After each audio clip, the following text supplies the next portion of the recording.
Hello everyone, and thank you for joining us again for another pre-concert video for the first concert of Holland Symphony's 2025-26 season. And this is a special season. It's going to be a little bit of a bittersweet season. It's Johannes's last full season with Holland Symphony. So he's conducting every concert this year, and then he'll do some of the concerts next season. But I think because it is his last full season with us, we have lots of big orchestral favorites programmed for the year.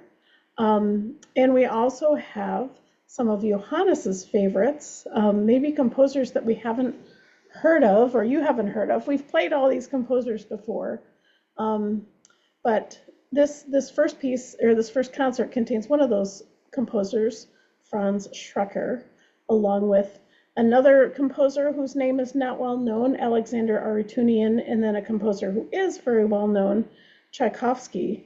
So, Johannes, what led you to put these three pieces together, and tell us a little bit more about Franz Schreker? Yeah, so it was time to do Tchaikovsky again, so that we kind of knew, because we had sort of taken a little break from Russian music for a while. But Tchaikovsky 5 is a favorite for the orchestra and also for the audience. So it was definitely time to do that. And then logistically, Russian romantic music goes pretty well with Russian neoclassic music or Soviet Union. Arutiunian was an Armenian composer. So he sort of fits a little bit more of that Soviet era, but it goes well with Tchaikovsky. So that is one portion of that program. And I sort of thought, this is my last full season. What can I do that people might remember that may not be programmed after I leave? And some people know that I'm especially interested in this late German, Austrian romantic composers of the 19th, early 20th century. And Franz Schreker is one of those composers. We've heard, I think, his Eckert overture we did with the orchestra and maybe another Intermezzo. intermezzo. Yeah. So this one is an early work by Franz Schreker. So just to remind people, he was born, I think, in 1878. Um, the was a son of a traveling court photographer, and so when his father died, the mom recognized the musical ability of Franz, so they moved to Vienna. And Vienna was, the best place for music education at that time, but also a very interesting place, sort of at the crossroads, right? So Brahms and Bruckner had just passed away. Mahler was conducting opera at the Vienna State Opera. And sort of in the cafes and smaller concert venues, you could hear music by Schoenberg, who was going, who was ending the late 19th century tradition, moving sort of in a new direction.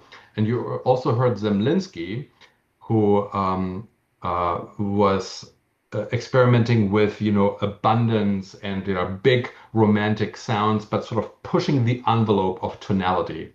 So when Schreker entered the Vienna Conservatory, he was not a prodigy, studied violin and composition, gifted student, but wasn't necessarily a standout. But where he really shined was very early on. He had a knack for color.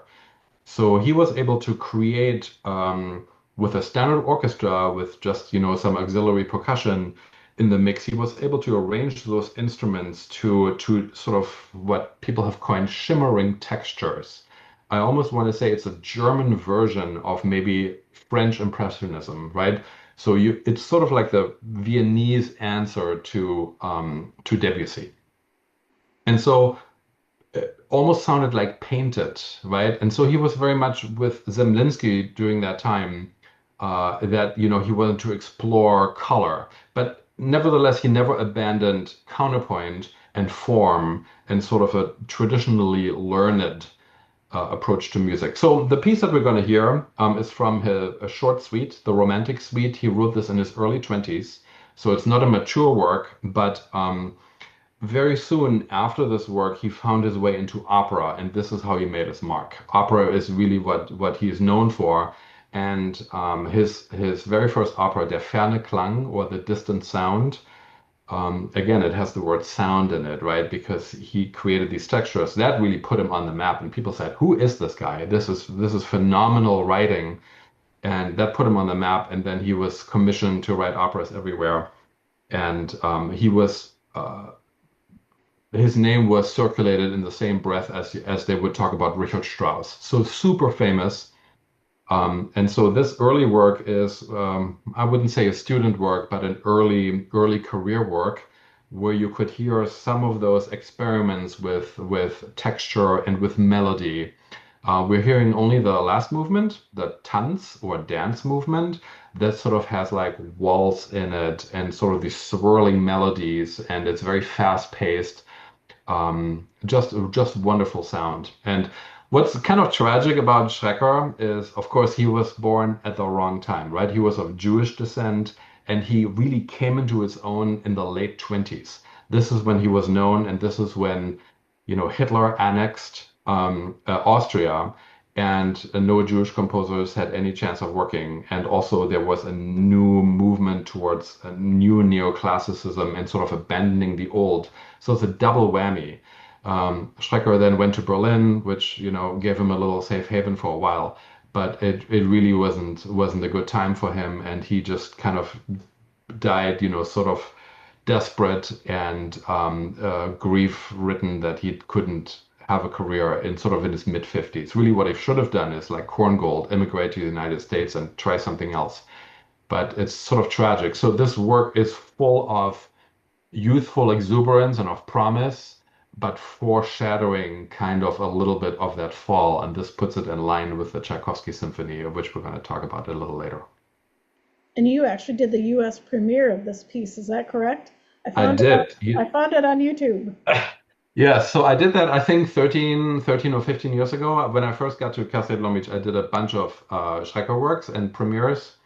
And then now people do it more. There are all these commercial recordings that were done in the last, 3 to 5 to 10 years. But I kind of realized this was going to be discovered. And I'm glad that it's getting played more, because this is a voice that could have otherwise been forgotten. And I think he's a really important transitional figure in late Romantic German-Austrian music.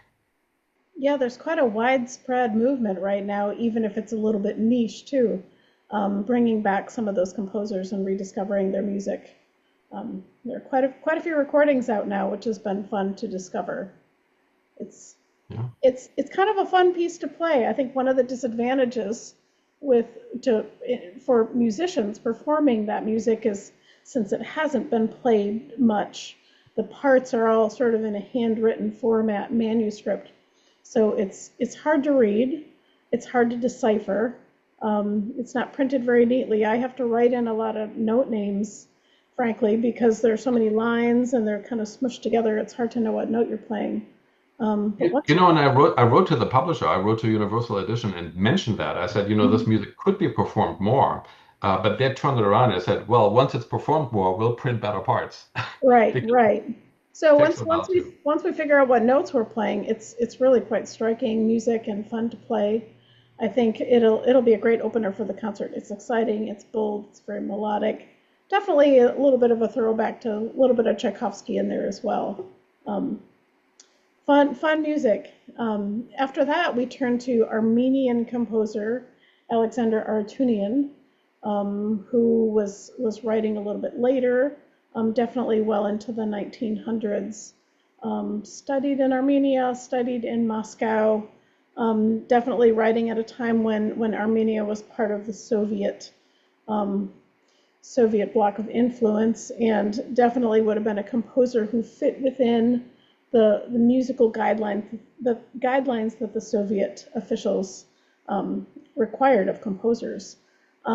He really is probably, I don't want to say he's only known for this piece, this concerto in the United States, but this definitely is the piece of his that's played the most. He's not a well-known composer, but he's very well known among trumpet players. They love this concerto. We've played it before, actually twice. Back when we had our concerto competition, we had a concerto winner who won this, and then we played it with a professional as well, many years ago. It's a really fun piece. It's very much based on Armenian folk music and folk tunes. It's one big movement, 17 or 18 minutes. It's flashy. I think trumpeters like to play it because it's flashy and fun, and it has some really fast work, and there are beautiful kind of soulful melodies in the middle. There's a section of it that sounds a little bit like a big band. It's got sort of a big band trumpet sound, but very much based on folk music, written in 1950, but really very, very tuneful and melodic and listenable. Has a little bit of that sort of Soviet, Eastern European language, but a lot of fun to play, a lot of fun to listen to. I'm excited to do this again. And we're playing this with Ryan Darke, who, how do you know him, Johannes, and why did you choose him to be Uh, the soloist? yeah, so Ryan Darke, he actually, when I got to California in '07, he was a trumpet student at my university, and it was the best we had. And then he went off and did his master's, and I think he even has a doctorate somewhere. And then I think he played second trumpet with Detroit Symphony for many years.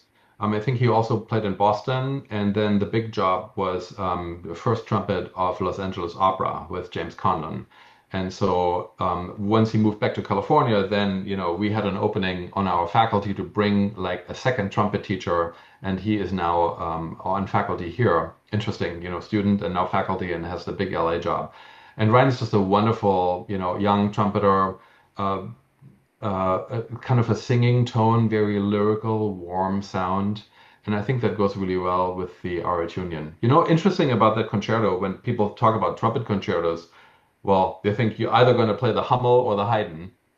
Those were kind of the standard two concertos until Arutunian wrote his concerto. So this is one of the most performed trumpet concertos. Students learn this as a competition piece, for concerto competitions.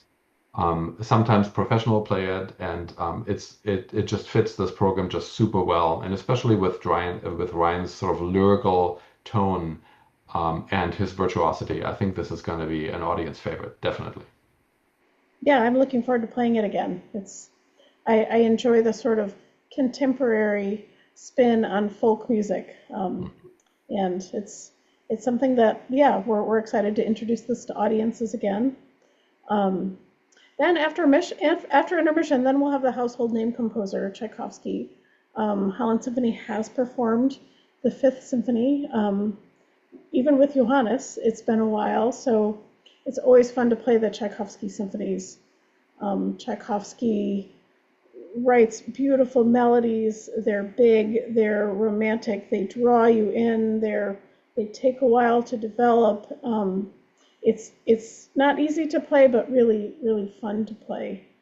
Um, Tchaikovsky, I think, like a lot of musicians, was sort of a tortured soul. Even from an early age, was sent to a military boarding school.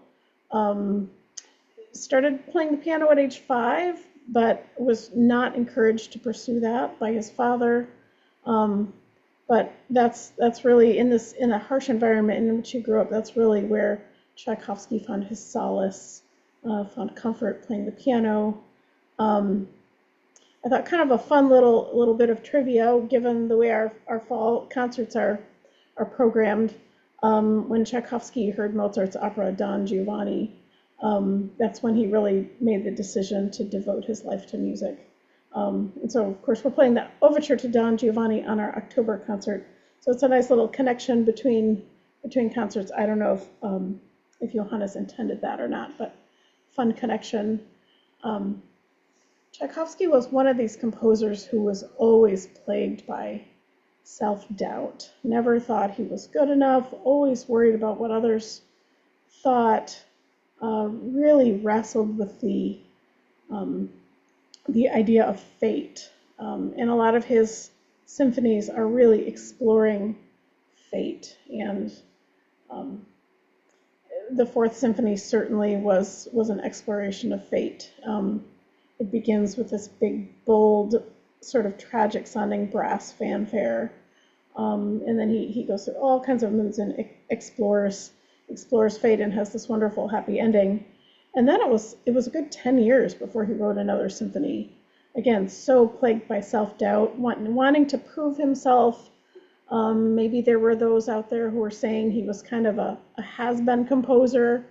They had moved on. So Tchaikovsky, desperate to prove himself again, wrestled with this idea of fate in this symphony, and that's why we're calling the concert orchestral fate. Um, Interesting in this symphony, he uses one theme really throughout the whole symphony. Other composers have done that, not too many. Beethoven, of course, used the little rhythmic motive in his Fifth Symphony. He used that throughout the symphony in all of the movements, but that was more of a rhythmic connection between movements. Saint-Saëns did this in his Organ Symphony, but here Tchaikovsky uses this fate theme, he calls it, and that's played at the very opening in sort of a hushed, subdued way by a solo clarinet.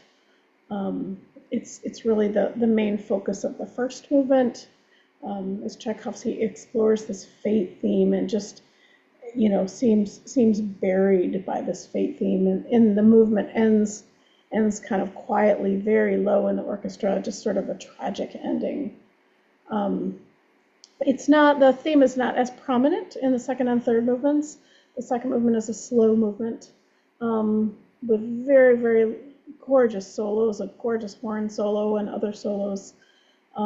These phrases that just build gradually and grow to these huge outpourings of emotions and feelings. And there are some sort of impassioned moments where this theme comes back in the second movement. The third movement is a waltz. It sounds a little bit like, you almost can hear echoes of the Nutcracker. There are very few Tchaikovsky pieces that don't have a little nod to his abilities as a ballet composer. And I think the third movement is where we sort of see Tchaikovsky, the ballet composer, a little bit in that waltz. It's got a sort of a nervous sounding middle section that's much more of a scherzo feel. And at the end, that little fate theme comes kind of almost in an ironic way. And then in the fourth movement, that's where Tchaikovsky takes this kind of somber minor theme and then turns it into a majestic march in a major key. So the Fifth Symphony, it's big, it's fun, it's got everything we love about Tchaikovsky, just wonderful, rich orchestration, gorgeous melodies. It's fun to play, it's loud, it's quiet. You can find about whatever feeling you want somewhere in that symphony. It's flashy. What do you like to conduct about in this symphony, or what draws you to the symphony, Johannes? Oh, it's a conductor's favorite. I mean, every conductor wants to conduct Tchaikovsky. The Fifth Symphony, it sings, it's big, but I think what I really like is the harkening back to Beethoven, right? That's why I don't feel it wrong sticking the label of fate on this, because Beethoven Symphony Number 5 is fate, from struggle, from darkness to light. And here I also feel this journey, like you mentioned, the beginning is dark, low clarinets. You almost feel like there's a little bit of resignation, and you kind of work through the struggle. You find passion, despair, but then at the end is triumphant. So it is sort of the working through to the light. And I think that Tchaikovsky saw himself in that tradition. Everybody looked back to Beethoven, Brahms did, Bruckner did, I think Tchaikovsky did. Beethoven just stood at this monumental figure, the complete, utter perfection of symphonic writing. So I think there was inspiration that went into, especially from the Fifth Symphony to Tchaikovsky's Fifth Symphony, and he saw himself in that tradition. And it's fun to conduct because I like the concept of orchestral color. I think that's why I'm attracted to Marx and Schreker and Schmidt, to those people where color really was important, and to Tchaikovsky also color, orchestral timbres, and sort of storytelling, sort of with maybe a ballet composer in mind. You can see the same in Korngold, who had film in mind, creating of a scene on stage, painting a landscape. So I think color is what attracts me, and then I think the orchestra has a good time playing it. So it's always fun to lead an orchestra that's invested in the music that they're performing. Yes, we've got a really big string section planned for this, um, and we're looking forward to really spreading out on the stage at West Ottawa.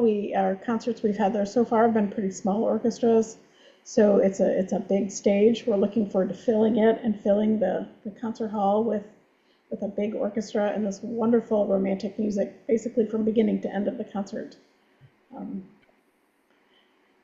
Thank you for watching. If you want more information, the program notes are online. We also have recordings or videos of the various pieces linked. I think I'll even put Johannes's Ooh. Mirror of the Franz Schreker on there. It's fun to watch him conduct his students. So I encourage you to listen to the music ahead of time. We've got a really exciting season planned, and we look forward to seeing you on September 6th. Thank you. Thank you.